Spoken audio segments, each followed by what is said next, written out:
인도하신 하나님의 은혜로 그들이 살아갈 것을 말씀하면서 여호와께로 나아가자라고 말합니다. 그 여호와께로 나가는 자가 누구라고요? 오늘 본문이 말하는 것처럼 맹인과 다리 저는 자들과 해단하는 여인과 그리고 잉태한 여인이라고 말해주고 있습니다. 이것은 무엇을 말씀합니까? 누구든지라고 하는 거죠. 누구든지 여호와의 말씀을 듣고 순종하며 그 길을 따르기를 원하는 자들에게 하나님은 어김없이 그 은혜를 베푸시겠다는 거예요. 오늘 우리는 하나님의 언약을 받을 백성, 용서를 받을 백성, 또 용서해야 할 사람들, 누가 제한을 둬요? 내가 제한합니다. 내가 저 사람은 안 돼. 내가 저 사람은 용서할 수 없어. 라고 나의 기준에서 말하거든요. 그런데 하나님은 어떤 자들을 용서하시고 어떤 자들이 포도 열매를 먹으며 어떤 자들이 여호와께로 나올 것을 말씀해 주고 있어요? 맹인과 다리 저는 자와 잉태한 자, 해산하는 자, 이들에게 하나님께서 그런 은혜를 주시겠다고 말씀하고 있는 겁니다. 여러분, 이들이 돌아올 때 어떤 기분일까요? 앞을 보지 못하는 자가 혼자 올 수 있어요? 못 옵니다. 누군가가 도와주지 않으면 그는 어떤 길로 나아갈 수 없어요. 다리 저는 자가 제대로 걸을 수 없습니다. 누군가가 옆에서 지지해 주지 않으면 함께 올 수 없는 자들이에요. 잉태한 자, 몸이 무거워요. 혼자 걸을 수 없어요. 해산하는 자, 해산하면 30일, 많게는 60일까지 여인들이 몸을 지켜야 합니다. 그런 사람들이 어떻게 걸어올 수 있어요? 다시 말하면 이스라엘의 공동체는 함께 돕고 협력하는 관계임을, 돌아올 때에 건강한 나만 혼자 돌아오는 것이 아니라 그들과 함께 그들을 부추기며 그들의 필요를 채워주며 여호와의 은혜를 함께 나누는 자, 이러한 공동체가 되어야 함을 오늘 성경이 말씀해주고 있다는 사실이죠. 죄로 말미암아 망가졌던 하나님과 유다 백성들의 관계, 죄로 인해서 그들이 바벨론 포로로 붙잡혀갈 수밖에 없었던 그들의 인생 속에 하나님은 작은 빛을, 소망을 주시는데요, 그 모든 이들이 여호와의 말씀 앞으로 나아오고 그들이 먹고 마시는 문제에 있어서 어려움이 없도록 하나님이 주시겠다는 겁니다. 여러분, 어떤 사람에게요? 하나님의 말씀대로 순종하는 자에게요. 순종한다는 것은 삶으로 살아내는 것을 말합니다. 말로만 청산유수처럼 외치는 자가 아니지요. 삶으로 살아내는 자, 살려고 몸부림치는 자입니다. 그래서 예레미야 31장 11절에서 이렇게 말씀합니다. 여호와께서 야곱을 구원하시되 그들보다 강한 자의 손에서 속량하셨으니, 이스라엘 백성들이 바벨론의 강한 손에서, 그들은 포로로서 평생을 살아야 할 그들인데 하나님은 그 강한 손에서 그 백성들을 속량하셨고 구원하셨다라고 말씀하시는 거죠. 여러분, 야곱이 오늘 이스라엘 백성, 야곱은 이스라엘 백성, 곧 유다 백성들을 말하는 단어입니다. 그 하나님께서 유다보다 강한 자의 손에서 속량했다라고 하는 말씀은 바벨론 노예 종살이에서 그들을 찾아오셨다는 것입니다. 이 말씀은 무엇을 말씀하느냐? 신약시대에 죄의 종로를 타고 있는 우리들을 대신해서 이 땅에 예수 그리스도를 보내심으로 그의 값으로, 예수 그리스도의 생명의 값으로 우리의 더럽고 추악한 죄의 값을 지불하시고 속량하심으로 우리를 그 죄의 값에서 건져오셨다, 불러내 주셨다, 우리를 구원해 주셨다는 놀라운 은혜의 약속인 것이죠. 여러분, 유다 백성들, 야곱의 백성들, 그 이스라엘 백성들을 하나님께서 그들을 속량하셔서 바벨론의 강한 손에서 건져내신 것은 예수 그리스도의 십자가의 보혈의 공로로 우리를 구원하신 사건과 동일한 의미를 주고 있음을 오늘 말씀은 선포하고 있다는 사실이죠. 여러분, 이스라엘 백성들이, 특히 유다 백성들이 바벨론 포로에 몇 년을 살았어요? 70년. 70년이라는 시간 동안에 그들의 죄값으로 살게 되었어요. 여러분, 한번 물어보겠습니다. 유다 백성들이 지은 죄는 70년 동안 살면은 속량받을 수 있는 죄였던가요? 아니었어요. 그들은 100년을 살아도 1000년을 살아도 용서받지 못할 죄를 지은 자들이에요. 오늘 저와 여러분도 마찬가지입니다. 예수 그리스도를 믿음으로 단번에 죄 용서를 받고 구원의 은혜를 누리고 있지만 실제로 우리는 용서받을 수 없는, 씻을 수 없는 죄를 지은 자들이에요. 예수 그리스도의 십자가의 은혜를, 구속의 은혜를 받았음에도 우리는 돌아서면 죄를 짓고 돌아서면 반복해서 우리가 하나님의 마음을 아프게 하고 있다는 사실이죠.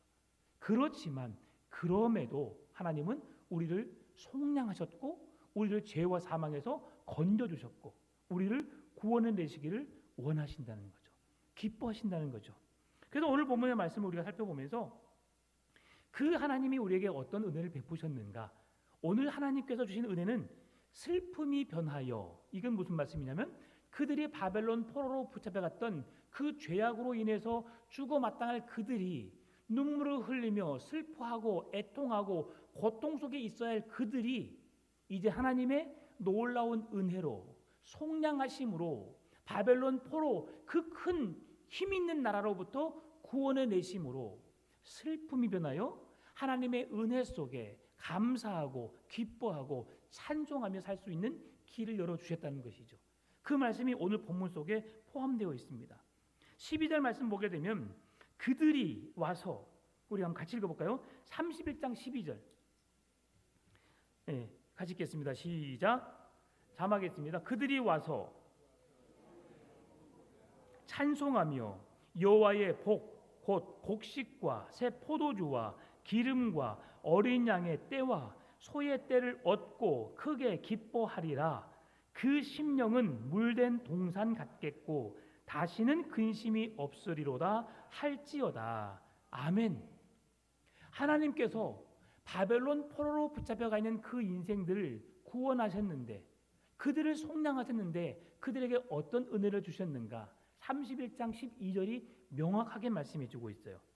곡식과 새 포도주와 기름과 어린 양의 떼와 소의 떼. 이것은 무슨 말씀입니까? 그들의 모든 필요를 채우시는 하나님을 오늘 묘사해 주고 있다는 사실이죠.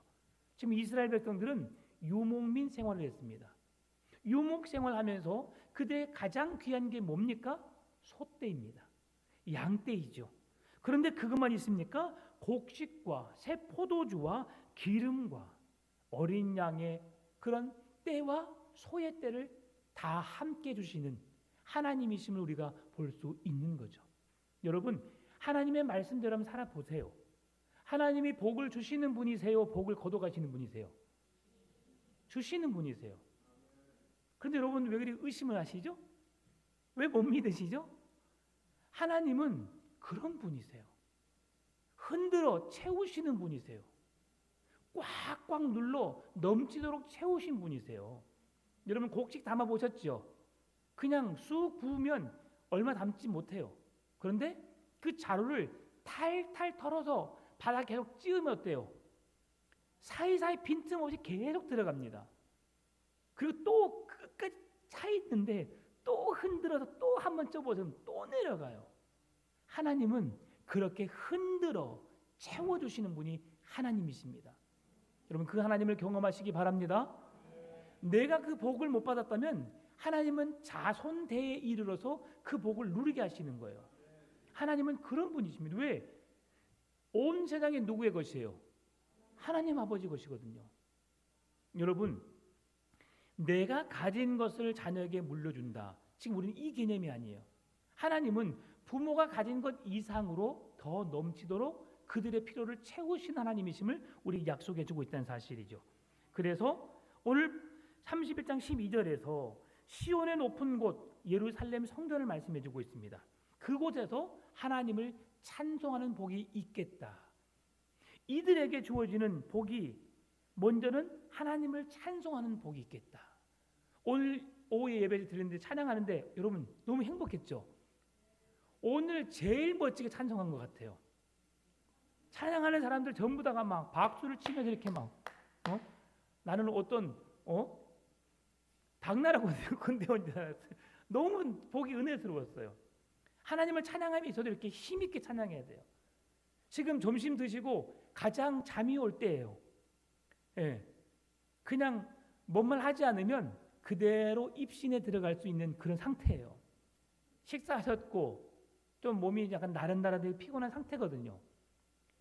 괜찮습니다. 눈이 감기시는 분 주님의 은혜로 주무셔도 돼요. 예.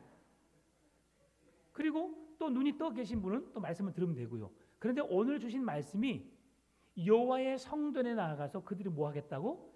찬송하는 복을 주시겠대요. 세상의 노래를 부르는 것도 은혜가 됩니다. 때로는 그 노래의 가사에 좋은 뜻이 달려 있거든요. 여러분 세상 노래 좋아하시나요? 별로 안 좋아하시죠? 네. 여러분에게는 찬양밖에 없으시죠? 근데 가끔씩 찬양도 은혜가 됩니다. 있을 때 잘해 후회하지 말고. 제가 그 복음서 잘 부르잖아요, 제가요. 네. 왜요? 있을 때 잘해야 돼, 진짜로요. 어떤 상태에 있든 떠나가시면 그분은 우리와 전혀 거리가 먼 사람이죠. 해드리고 싶어도 해드릴 수가 없어요. 그래서 있을 때 우리 지체들에게 잘해드리세요. 어제 박정희 권사님을 만나고 왔어요. 그런데 너무 죄송했어요. 네. 또 이렇게 말하면 또 하나님께서 저에게도 그런 은혜를 주세요. 가서 종일토록 울고만 왔어요. 한 30분에서 1시간 정도 있다 왔는데 그분은 평생에 불평불만을 해본 적이 제가 부목사 시절부터 시작해서 그분의 입술에서 불평한 거 제가 들어본 적이 없어요. 남편 되신 분 하나님이 나의 부름 받았을 때에 그때도 뭐 슬퍼하거나 좌절하거나 근심하지 않고 먼저 가 있어 나 곧 만나러 갈게 이렇게 하나님의 나라에 대한 소망을 가지고 그렇게 했던 사람이에요. 사람은 언제나 죽게 되어 있어요. 언제나 질병으로 고통당하게 되어 있고 어떤 상황에든 우리는 이 인생을 마감할 수 있어요. 그러나 그분에게 볼 수 있는 것은 하나님의 나라에 대한 소망이 확실하더라고요. 지금 내가 복수가 차 있고 몸이 힘들지만 그럼에도 빨리 하나님의 나라 가고 싶다고 고백하면서 내가 너무 자녀들에게 너무 짐이 되지는 않는가. 그러면서 교회를 이야기하는데 교회 좋은 이야기만 목사님 너무 좋으신 분이시고 우리 서봉희 원사님 너무 좋으신 분이고 최금영 원사님 너무 좋으신 분이시고 너무 잘해줬고 뭐 해줬고 계속 좋은 것만 이야기하시는 거예요. 여러분 본받으시기 바랍니다. 얼마를 더 이 세상에 존재할지 모르지만 그분의 입술의 고백 속에서 하나님의 나라를 소망 삼고 나를 치유하시든지 아니면 데려가시든지 하나님의 뜻에 있음을 고백하고 그곳 가운데 오히려 우리에게 고백하게 하고 우리에게 감사함을 그렇게 전해주고 그분이 오히려 웃으세요. 우리는 울고 있는데 그분은 웃으세요. 참 멋진 믿음이죠. 오늘 하나님 찬송할 수 있는 여러분의 복 누리시기 바랍니다. 두 번째는 그들에게 곡식과 새포도주와 기름과 어린 양의 떼와 소떼와 양의 떼를 주신다고 말씀하시는데 그게 무슨 복이냐면 경제적인 복이에요. 여러분 경제적인 복, 생활의 복을 누리시는 여러분 되시기를 바랍니다. 성전에서는 교회에서는 하나님을 찬양하고 그리고 일상으로 돌아가서는 경제적인 생활의 복을 누리시는 여러분 되시길 바랍니다. 경제적으로 힘들지 않는 어려움이 없는 복 이처럼 좋은 인생이 없어요. 여러분 빚 없이 산다는 것이 얼마나 행복한지 아시죠? 빚이 있어도 내 집이 있는 것 그것이 얼마나 행복한지 여러분 아시죠? 네. 전세로 살면 아니면 사글세로 살면 언제 집을 비워야 되는 상황이 될지 모르니까 늘 하루하루가 불안해요. 자다가 갑작스럽게 나가라고 하면 나갈 수밖에 없는 상황이거든요. 그런데 돈이 없어도 내 집이면 안심하고 살 수 있어요. 세상에 어떤 것보다 우리가 편안하게 살 수 있는 것은 하나님의 은혜임을 기억하기 때문에 그런 거거든요. 그렇지만 하나님은 오늘 우리에게 뭘 주신다고요? 경제적인 생활의 물질의 복도 우리의 필요한 모든 걸 채워주신다는 거예요. 더 큰 게 뭐냐면 세 번째 이어지는 겁니다. 그 심령은 물된 동산 같겠고. 여러분 뭐니 해도 우리의 마음이 평안해야 돼요. 사람이 돈이 많다고 평안할까요? 그렇지 않습니다. 마음이 평안하다는 것은 하나님이 주신 복입니다. 여러분 마음속에 어떤 근심이 있습니까? 근심 걱정으로부터 벗어나시기를 바랍니다. 근심 걱정은 우리에게 아무런 도움이 되지 않아요. 예전에 한 20년 전에, 한 15년 전이죠. 우리 장경동 목사님, 지금은 그분이 어떤 역할을 하시는지 모르겠지만 그 당시에 그 메시지가 참 감동적이었어요. 우리나라 사람들은 늘 근심 걱정 속에서 헤어나오지를 못한다. 결혼을 했어요. 부모가. 아이가 태어납니다. 그럼 아이가 태어난 것 그 순간만 기뻐하고 평생을 걱정하며 살아요. 이 아이에게 무엇을 먹이고 살까? 어떻게 교육할까? 학교를 보내면서 어떤 사고를 당하면 어떨까? 어떤 어려움에 처하면 어떨까? 그러다가 잘 공부해가지고 대학생이 되기 전에 고3이 돼요. 그럼 또 걱정하죠. 이 아이가 어느 대학교를 갈까? 무슨 과를 선택할까? 또 대학교를 가게 되면 무슨 걱정을 해요? 이 아이가 어떤 직장을 가지게 될까? 좀 시원찮은 직장을 가질까? 아니면 좋은 직장을 가질까? 또 좋은 직장을 가지면 그때 한번 기뻐하고, 대학 합격하면 그때 기뻐하고, 자격시험 취득하면 그때 기뻐하고, 나머지는 다 근심 걱정이에요. 그렇죠? 또 결혼할 나이가 되면 결혼을 안 해, 아이들이. 아이고 얘가 언제 결혼할 건가? 평생을 근심하잖아요. 어떤 남자를 만날 건가? 어떤 여자를 만날 건가? 또 결혼했어요. 그럼 자녀가 없으면 또 걱정해요. 자녀가 있어도 아들을 안 낳으면 또 걱정하고, 또 딸을 안 낳으면 걱정하고, 그러면서 우리는 늘 걱정, 근심 걱정이 가득하다고 말하면서 그분이 그렇게 말했어요. 언제 걱정하느냐? 걱정해야 할 때 걱정해라고. 언제? 수능 볼 때 걱정하면 되는 거예요. 하나님, 우리 자녀가 공부한 것 기억나게 하시고 그때 그 자기 실력을 발휘하게 해주세요 하면 하나님께 맡기면 되는 거예요. 어찌까가 아니라. 그리고 학교 어느 학교든 합격하게 되면 그 학교에서 열심히 생활하도록 기도하면 되는 거예요. 취업을 앞두고 있으면, 그리고 언제 직접 그 자격증 시험을 앞두고 있으면 그때 기도하면 되는 거예요. 근심 걱정이 아니라 하나님께 맡기고 기도하면 되는 것이죠. 여러분 근심 걱정이 아닌 기쁨, 감사가 넘치는 삶이 되시기를 바랍니다. 우리의 심령이 기쁘다는 것은 물된 동산과 같다고 말씀하고 있는데요. 이 물된 동산은 강이 에덴에서 흘러나와 4개의 물줄기를 이루는 축복을 말씀해 주고 있습니다. 이것은 메마르지 않고 풍족한 사시사철 하나님의 은혜로 시냇가에 심겨진 나무가 시제를 쫓아 과실을 맺으며 그 잎사귀가 풍성함 같으니 하나님께서 공급하시는 은혜로 말미암아 우리의 마음에 근심 걱정이 없이 마음의 평안함을 주시는 복이 있음을 오늘 31장 12절은 말씀해 주고 있다는 사실이죠. 여러분 아담과 하와가 범죄 이후에 오늘 이 설교를 할지 우리 권사님은 어떻게 하셨든지 계속 아담 선악과의 범죄로 그 기도를 계속 하시잖아요. 저도 그 이야기를 하고 있잖아요. 아담의 범죄로 인해서 그들이 동산에서 쫓겨나게 된 이유가 뭐예요? 그들이 죄로 인해서 하나님의 물된 동산의 축복을 잃어버린 거죠. 그들에게 필요한 것들을, 심령의 축복을, 평안함의 축복을 하나님이 주셨는데 죄로 말미암아 그 모든 것을 잃어버린 거예요. 그런데 하나님이 주신 은혜가 뭐라고요? 우리 심령의 평안함의 복이라고요. 여러분 교회에 우리 늘 기도하잖아요. 하나님 빈자리를 채워주세요. 이것도 우리에게 근심이에요. 여러분 이런 근심 걱정이 많으면 스트레스를 받게 되고, 스트레스가 많으면 병이 걸리게 되고, 병이 걸리게 되면 빨리 주님의 품에 안기게 됩니다. 여러분 주님의 품에 안기고 싶은 사람, 빨리 품에 안기고 싶은 사람은 날마다 근심 걱정하면서 하세요. 그러면 주님이 빨리 데려가실 거예요. 그런데 마음이 즐겁고 평안하면 여러분 의학적으로도 나타나 있습니다. 의학적으로도 우리를 행복하게 만드는 거예요. 우리의 모든 에너지가, 모든 우리의 세포들이 활발하게 움직이면서 더 건강하게 유지시켜 준대요. 암 걸린 환자가 아이고 죽겠네, 아이고 죽겠네, 언제 죽을지 모르겠네라고 하잖아요. 그럼 그 세포들이 빨리 움직여서 더 나쁜 세포를 만들어서 빨리 죽게 만들어요. 그런데 그 세포들이 아이고 행복해, 너무 기분 좋아, 이 좋은 세상에서, 하나님 주신 세상에서 내가 오래도록 살아야겠다면서 긍정의 마인드를 가지면 그렇게 된대요.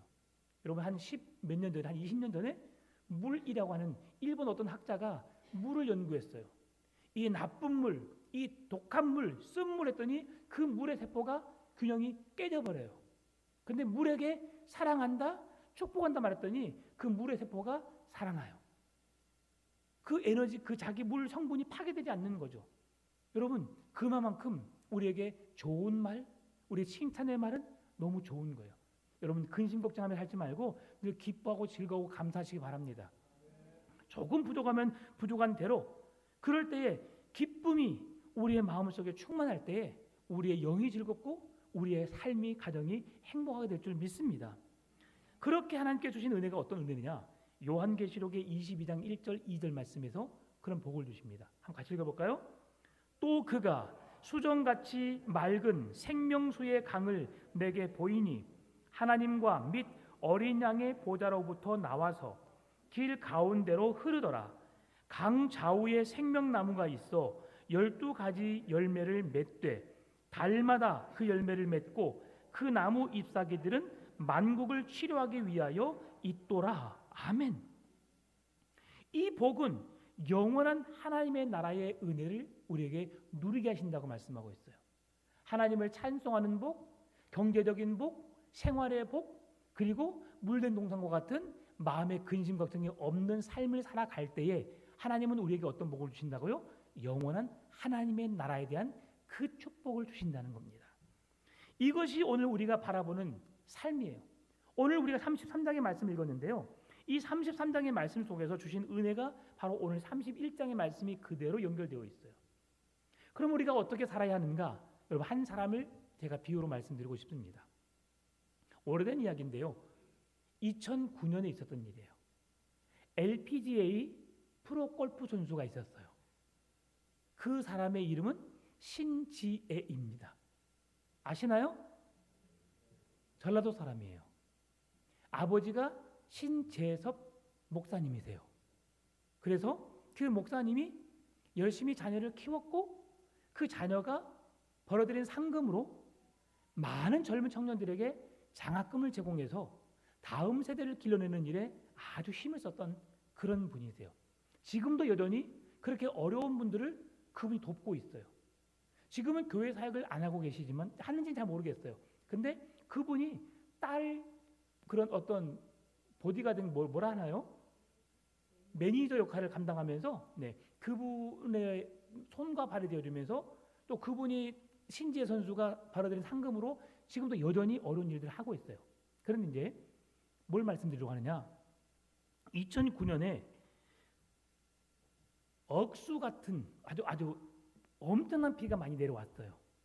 비가 많이 왔죠. 그러면서 모든 골프 선수들이 비옷을 하나둘씩 입기 시작했어요. 그런데 신지혜 선수가 그때 비옷을 입지 않았어요. 온몸이 비에 젖어버렸기 때문에 정상적인 컨디션을 유지할 수 없게 되겠죠. 그래서 주위에 있는 사람들이 그렇게 말했어요. 비옷을 입으세요. 입으세요.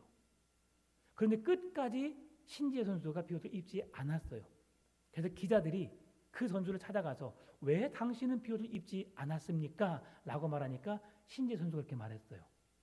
제가 입고 있는 이 옷은 어떤 기업에서 저에게 스폰을 해준 옷입니다.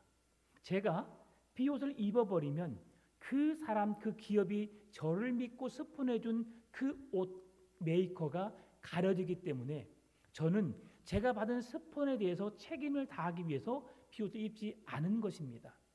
많은 사람들이 그의 말을 듣기 전에는 참 어리석구나, 지혜롭지 못하구나, 골프 선수가 몸을 추위에 안 노출시키거나 그냥 온몸에 비에 젖어버리면 정상적인 자기 제 실력을 발휘하지 못하는데 왜 저럴까 하면서 많은 사람이 비웃었고 그를 조롱했지만 그의 인터뷰의 말 속에서 모든 사람들이 감동을 받았고 역시 저 프로골프는 달라라고 말하면서 그를 칭찬했다고 합니다. 여러분, 제가 무엇을 말씀드리려고 하느냐? 신지혜 선수가 어떤 옷을 입었는지 저는 알지 못해요. 그러나 그가 고백했던 것처럼 자기를 스폰해준 업체를 소개하기 위해서 스폰을 받은 자로서 스폰한 사람을 빛내는 것은 당연한 일인 것이죠. 오늘 우리는 예수 그리스도의 스폰을 받은 자들입니다. 예수 그리스도의 사랑을 입은 자들입니다. 오늘 우리는 예수 그리스도의 사랑을 받은 자로서 그 사랑을 드러내고 나타내야 할 자들이죠. 오늘 신지혜 선수가 자기를 서폰해준 그 옷을 드러내기 위해서 비옷을 입지 않았던 것처럼 여러분에게 어떤 어려움과 힘듦이 있고 여러분을 조롱하고 여러분 사실과 같지 않은 일들이 우리가 모함을 받게 되고 어려운 상황에 처해 있지만 그럼에도 우리의 삶을 통해 예수 그리스도를 나타내고 우리의 영원한 스폰자가 되시고 우리의 구원자가 되시는 하나님의 이름을 높이는 일에 여러분 힘쓰시는 여러분 되시기를 바랍니다. 그게 우리가 살아가야 할 이유인 것이죠. 그래서 요한복음 14장 14절에 이렇게 말씀합니다.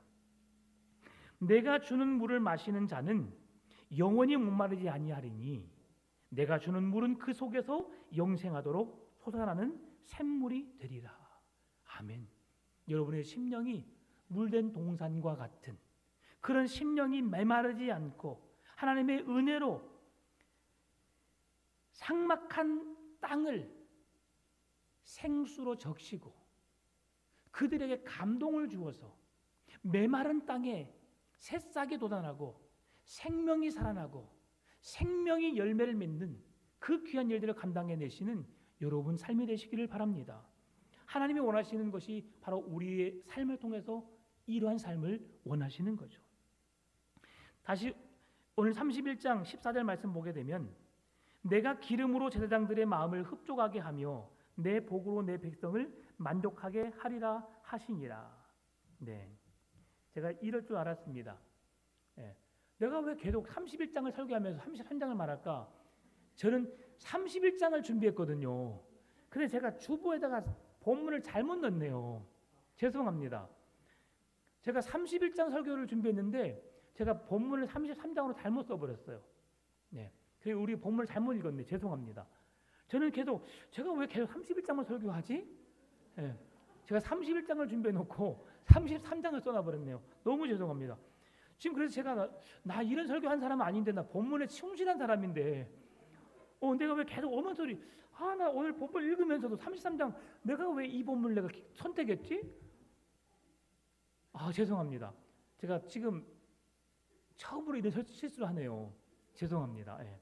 여러분 다 이해하셨죠? 네. 다시 본문 31장으로 넘어가십시다. 이거 내가 엄한 소리 하고 있는 것 같아서 내가 너무 당황했습니다. 예.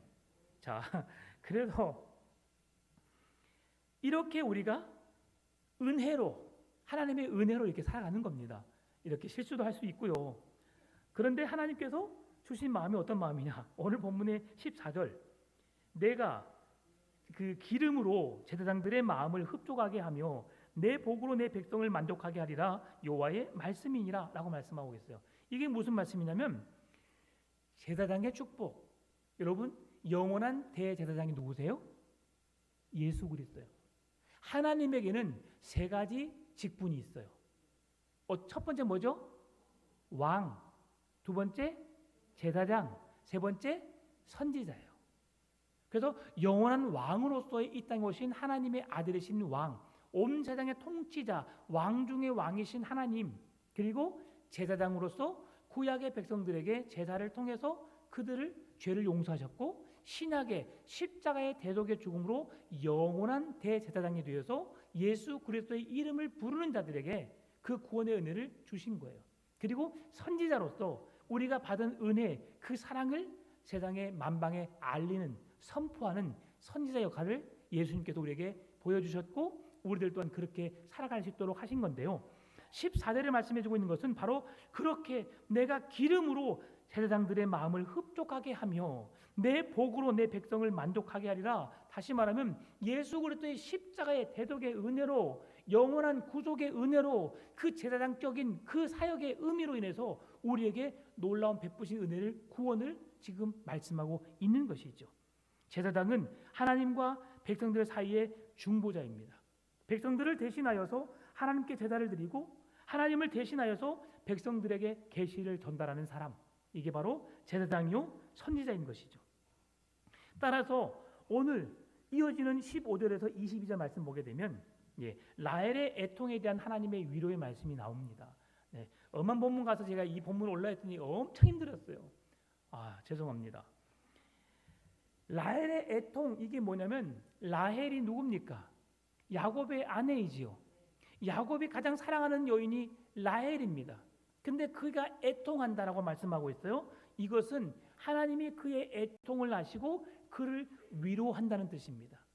하나님께서 눈물 흘리는 자, 여러분 세상에도 마찬가지예요. 누군가 울고 있으면 우는 사람에게 또한 웃는 사람에게 힘을 뱉지 못한다라는 어떤 그런 우리의 속담이 있는 것처럼 여러분 우는 사람은 우리가 위로하고 싶어요. 웃는 사람에게 우리가 함부로 대할 수 없어요. 이런 것처럼 오늘 라헬이 그런 고통 속에 있을 때에 라마에서 들리는 소리로 인해서 라헬이 자식들 때문에 우는 통곡이 있지만 하나님께서 그 백성들을 그를 위로하시겠다는 사실이에요. 무슨 말씀이냐? 라헬은 요셉과 베냐민의 어머니입니다. 요셉과 베냐민은 북이스라엘의 핵심 지파고요. 베냐민은 본래 북이스라엘이었다가 분열되면서 남유다에 속하게 됩니다. 그런데 라헬은 북이스라엘을 상징해요. 왜 그러느냐? 라헬에게 아들이 누구였어요? 누구였어요? 요셉이었죠. 요셉이 어떤 지파래요? 에브라임과 므낫세예요. 그래서 오늘 본문에 우리가 므낫세 뭐라고 했어요? 반지파. 그럼 또 반은 누구예요? 에브라임이죠. 갓은 다른 한 지파고 에브라임과 므낫세가 요셉의 두 아들이죠. 그래서 요셉의 반지파, 에브라임 반지파, 므낫세 반지파, 두 지파를 반지파라는 거예요. 오늘 그래서 그 므낫세, 갓, 에브라임 해가지고 이렇게 또 안 하던 걸 하면 또 이상합니다. 그래서 자건 반지파입니다. 반지파. 자, 그래서 이렇게 고생했어요. 역사적으로 보게 되면 북이스라엘이 722년에 아수르에 의해서 망하게 되죠. 근데 이 북이스라엘 대표하는 민족을 뭐라 했느냐? 에브라임이라고 말했어요. 에브라임. 예. 그렇게 하고 그 다음에 유다를 대표하는 민족은 누구예요? 유다죠. 유다. 남유다. 그렇게 해서 하는 거고요. 이렇게 100년 이상이 흘렀어요. 뭐로 인해서? 그들이 바벨론 포로로 인해서 그리고 회복된 이후에 100년 이상의 시간이 흘렀는데도 불구하고 하나님은 라헬의 고통소리를 위로하시겠다고 말씀하세요. 그것은 뭐냐면 모든 백성의 근심, 걱정, 슬픔을 하나님은 위로하시는 분이심을 오늘 본문을 통해서 이야기하고 있다는 사실입니다. 특별히 예레미야서를 보게 되면 예레미야서에는 성경 어디에도 구원을 수고의 대가로 선포하지 않습니다. 구원을 우리가 수고한 노력의 보상으로 주지 않는다는 거죠. 여러분, 구원은 보상으로 받는 것이 아니라 뭘로 받아요? 은혜로. 은혜가 뭐예요? 믿음을 갖는 자들에게. 구원은 믿음으로 받습니다. 그 믿음은 은혜로 주어지는 선물입니다. 오늘 우리에게 마음속에 예수 그리스도를 믿겠다고 마음을 먹고 그 믿음으로 살아가는 것은 우리 힘으로 되는 게 아니에요. 하나님께서 성령님께서 우리의 마음에 그 믿음을 주셔야만 믿을 수 있는 거예요. 세상에 수많은 사람들이 공평하게 하나님의 은혜를 누리고 있지만 그들은 그것을 하나님이 주신 것이라고 느끼지 못하고 있어요. 어제 비가 왔어요. 그 전에 눈이 왔죠. 예수 믿는 사람에게만 눈이 오고 믿지 않는 사람 눈이 안 오고, 여러분 그렇습니까? 그렇지 않아요. 세상은 똑같이 눈이 오고 비가 오고 많은 사건과 사고 속에 믿는 사람이든 믿지 않는 사람이든 똑같은 형편과 처지를 주어요. 그런데 우리 믿는 사람은 아무리 힘들고 어려워도 그 상황 가운데 하나님이 하실 일이라고 우리는 믿고 그것을 받아들여요. 윤석열 대통령을 세운 것도 누가 하신 거예요? 하나님이 하신 거예요. 탄핵되게 하신 것도 아직 탄핵 안 됐지만 그렇게 하나님이 하신 거예요. 앞으로 되어질 일들도 하나님이 하실 거예요. 그러니 하나님 내 편이 되어주세요. 내 기도를 들어주세요가 아니고 하나님의 뜻이 하늘에서 이루어진 것처럼 이 땅에서도 하나님의 뜻이 이루어지기를 원합니다라고 우리가 기도하면 되는 거예요. 대통령과 위정자들을 우리가 월요일 새벽마다 기도하고 있습니다. 누가 잘했고 못했고를 우리가 따지는 것이 아니라 하나님 이 나라에 세워진 대통령과 위정자들이 앞으로 누가 세워질지 모르지만 그들이 하나님 앞에서 정직하게 진실되게 대한민국 사람이 잘 사는 나라를 만들어 갈 수 있도록 해달라고 우리가 기도하는 거예요. 그래서 우리가 기도하는 겁니다. 어느 편에서 어떤 당이 우리의 당이 되어서 어떤 당이 잘 해가지고 하는 것이 아니라 하나님의 마음에 합한 사람이 이 나라의 역사를 써내려갈 수 있도록 해달라고 우리가 기도하는 것이죠. 다시 오늘 본문의 말씀 보게 되면 15절 16절 말씀 보면 여호와께서 이와 같이 말씀하시니라 라마에서 슬퍼하며 통곡하는 소리가 들리니 라헬이 그 자식 때문에 애곡하는 것이라 그가 자식이 없어져서 위로받기를 거절하는도다. 여호와께서 이와 같이 말씀하시니라 내 울음소리와 내 눈물을 멈추어라. 내 일에 삭슬 받을 것인즉 그들이 그의 대적의 땅에서 돌아오리라. 여호와의 말씀이니라. 그들이 그렇게 바벨론 포로로 붙잡혀가게 되고 사방에 흩어지게 되었지만 결국 하나님은 그들을 불러내어서 다시 하나님의 거룩한 백성으로 그 거룩한 땅에 살게 하시겠다. 여러분, 이런 은혜가 여러분에게 평생에 여호와를 믿고 섬기는 여러분의 가정에 늘 충만하게 임하게 되시기를 바랍니다. 하나님의 구원의 손이, 능력의 손이 여러분의 가정에, 여러분의 자녀들에게 미치기를 그렇게 축복합니다. 오늘 본문의 18절 20절 말씀 보면 에브라임이 스스로 탄식함을 내가 분명히 들었노니 주께서 나를 징벌하심에 멍에에 이수가지 못한 송아지 같은 내가 징벌을 받았나이다. 주는 나의 하나님 여호와이시니 나를 이끌어 돌이키소서. 그리하시면 내가 돌아오겠나이다. 내가 멍에를 매지 않아서, 멍에를 매면 어때요 여러분? 고통스러워요. 그래서 내가 하고 싶은 대로 하고 싶지 않아요. 등에 메어보지 않은 멍에로 인해서 괴롭거든요. 그러니까 이리 가라 하면 저리 안 가고 싶어요. 반항하고 싶어요. 그러나 그런 나에게 하나님께서 어떻게 했어요? 하나님께서 은혜를 베푸시사 내게로 그런 나를 이끌어서, 못난 나를 이끌어서 여호와께로 돌아오게 하시겠다고 말씀하시는 거예요. 그러면서 마지막 20절을 고백합니다. 에브라임은 나의 사랑하는 아들, 기뻐하는 자식이 아니냐. 내가 그를 책망하여 말할 때마다 깊이 생각하노라. 그러므로 그를 위하여 내 창자가 들끓으니 내가 반드시 그를 불쌍히 여기리라. 여호와의 말씀이니라.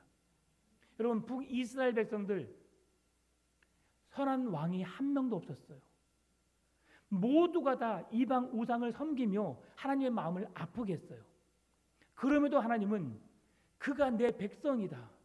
지금 내 창자가 들끓는 것처럼 내가 고통하고 괴로워한다. 여러분, 자식 중에 늘 사건 사고를 치는 자녀가 있어요. 늘 순종적으로 말씀을 잘 듣는 자녀가 있어요. 근데 우리 교회 자녀들은 다 말 잘 듣죠.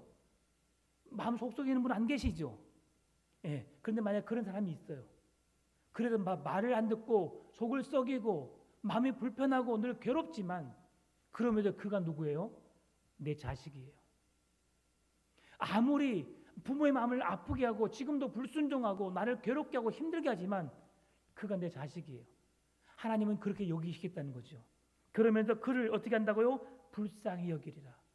내가 그에게 구원의 길, 오늘 주신 은혜의 말씀, 하나님을 찬송하게 하고 경제적인 복, 생활의 복, 그리고 영적인 하나님의 물든 농사의 축복, 마음의 심령의 축복, 그리고 여호와의 기업을 있는 제사장의 축복, 그 구원의 은혜를 주시겠다. 나의 사랑하는 자녀요, 내가 기뻐하는 자라고 주님이 말씀하시겠다는 거죠.